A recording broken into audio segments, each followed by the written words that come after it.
Xo'sh, bolalar, mana taxminlarni ham qildi bo'ldim, xudoga shukr. Yaxshi, sharoitlar yaxshi ekan.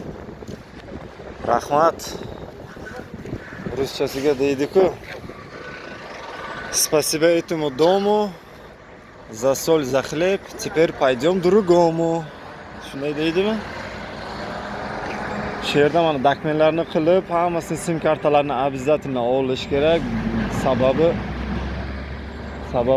qozoq sim karta Xitoyga ishlamaydi. Xo'sh, qarang, отдельно parkovkalari ham bor ekan mototsikllarga. Bu yashil, ko'k, nima, unisi sariq.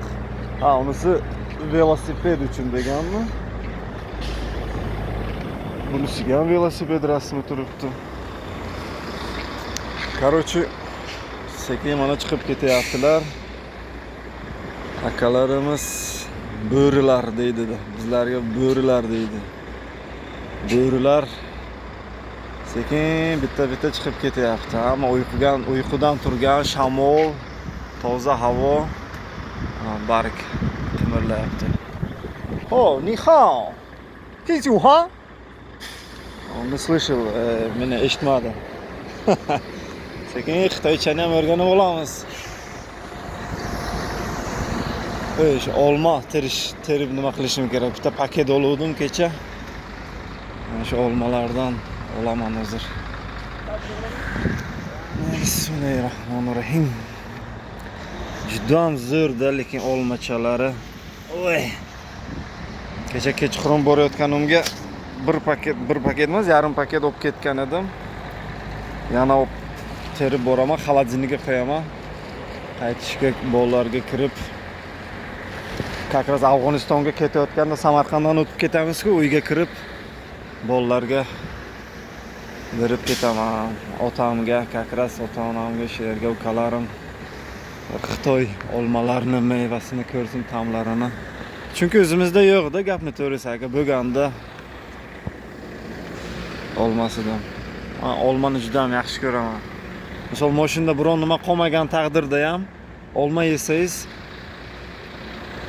yaxshi-da, ham vitamin ham yaxshi, xullas. Mana shunaqa gaplar.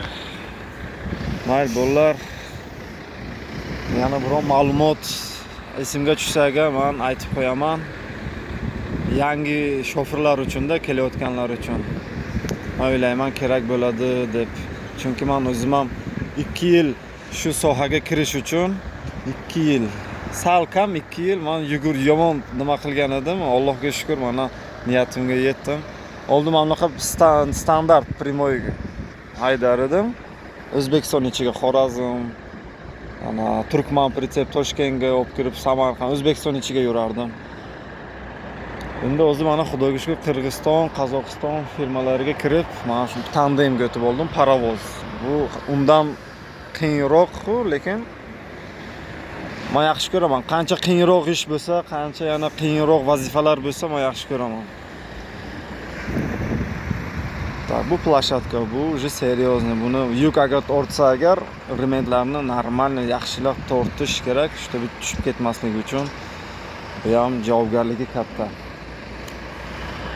Qancha o'zingizga qiyin maqsadlar qo'yasiz-ku, Alloh taolo shuni berar ekan va albatta sen o'tasan deb shu maqsadlar, shu qiyin vazifalarni beradi sizga. Hammasi o'zingizning qo'lingizda, bolalar. Agar niyatingiz bormi, maqsad bormi, niyat yaxshimi, albatta o'shanga intiling va yetishasiz. Bu o'zimning opitimdan, o'zimning tajribamdan kelib chiqqan holda aytyapman, bolalar. Hammaga omad, yaxshi kayfiyat.